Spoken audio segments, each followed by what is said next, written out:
Assalamu alaikum, my name is Ibrahim Hernandez. I'm from Seville. Oh, actually, my mother's from Seville, my father's from Madrid, and I was born in Granada. But I recently moved to Seville, where I've taken on the project of the community and the mosque, cultural center, and Awqaf of Seville.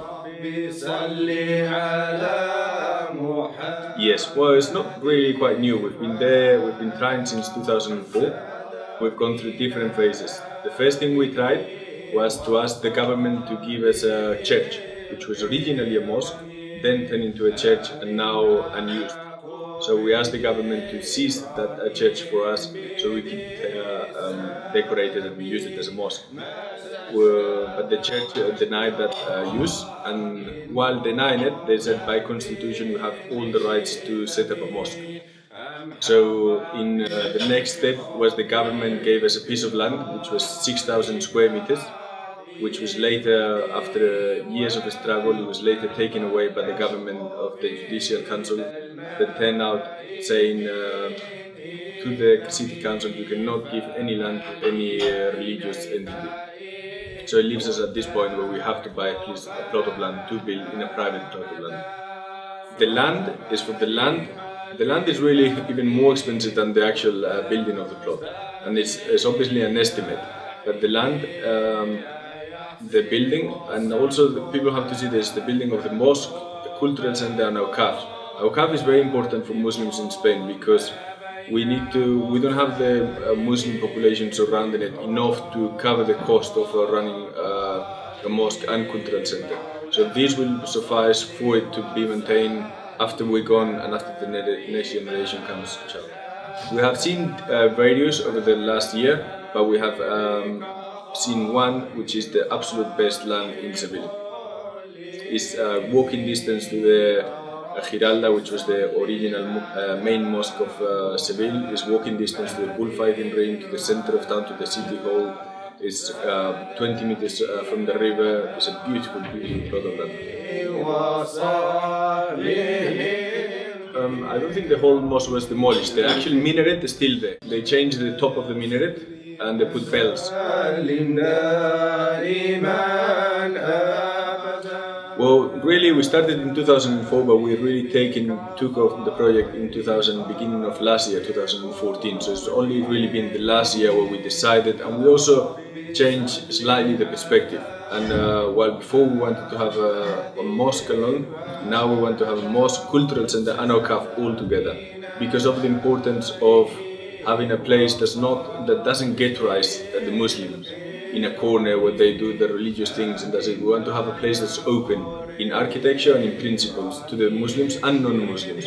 So like the one we have in Granada, it attracts people to the deen. We can open the doors, have conferences, workshops, all these different things to attract the people and to break all this stigma that's attached to the Muslims nowadays. And as every Muslim knows through the media, we're bombarded every day with all these different things, attacks against Islam. So we have to make a huge effort to clean the name of Islam, elevate it, and make a place that's beautiful and welcoming to Muslims and non-Muslims. 25,000. And growing.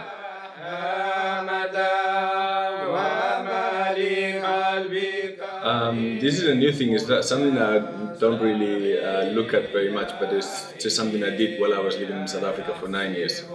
And I can't see how it will help or not, but it's something that happened, and it is something that I did live for 9 years in South Africa, and it did get to a point where I wanted to do something that was more rewarding, so to say, in this life and the next. So I decided to move to Spain and with Emir Malik, and that's when I took off the project of Seville. We're very proud to have many hufas and people that learn the deen from very, very young age, like Bashir Castiñeira, who is a born Spanish Muslim, memorized the Quran from a very young age, and not only the Quran but the fiqh and the proper Islamic. In Spain we're Maliki because of the tradition of Al-Andalus and the closeness of the Kingdom of Morocco as well. Well, I guess there'll be lots of different views, but in general they have a much more relaxed and open view because in a way we are protected. They cannot attack us in the way of immigration or race because we are Spanish as much as they are, and we have absolutely the same rights as they are. Spanish is not a Christian country. Spain is not a Christian country. Spain is a secular country.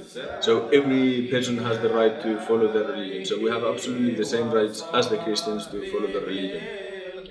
And aside from obviously a woman wear the scarf, and you can see, and that for a woman in Spain is like walking with a flag, a Muslim flag, because people see you and they see you as Spanish, but the woman wear the scarf, and that's already an attraction, and people are very, very interested. They come through many different ways of personal relationships. My wife has 9 brothers and sisters, so they all inquire about the deen. Why did you become Muslim? She became Muslim.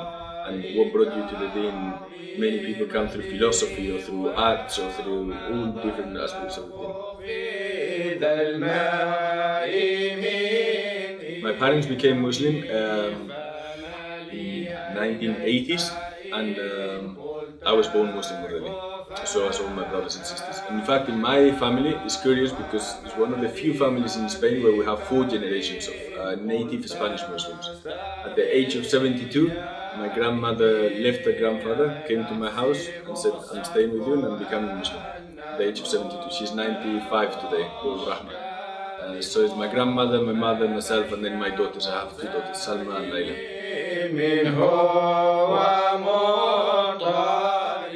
I think the main thing for us Muslims is to stay together, as it would be for any other group of Muslims. As Islam is made for the Jama'ah, so we have to stay together. And our parents have made a huge effort to keep us from a very young age together, going to the same schools, having extra activities, making sure we saw each other all the time, all the Quran classes, everything. And I think that's been the key element, and that would be something that we will carry on forward, and we are already doing with the younger generations, to make sure they stay together while being very open to society and knowing where you live in, but being very open, but being very close within themselves. That's really what keeps the deen alive. At the same time, we are aware of the difficulties of the educational system that we have in Spain and Europe.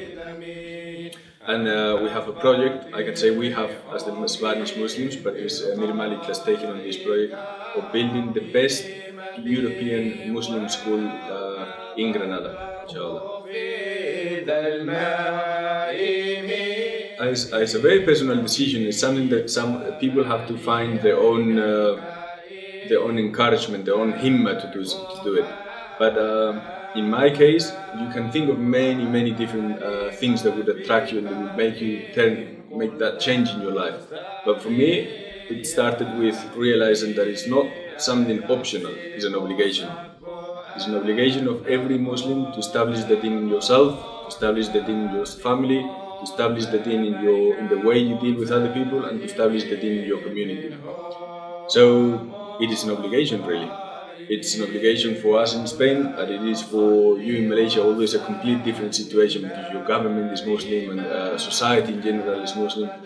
But it's something that it is a very personal decision, and you have to find what pulls you in, and you have to take it on, and it has to be a very personal decision of every person.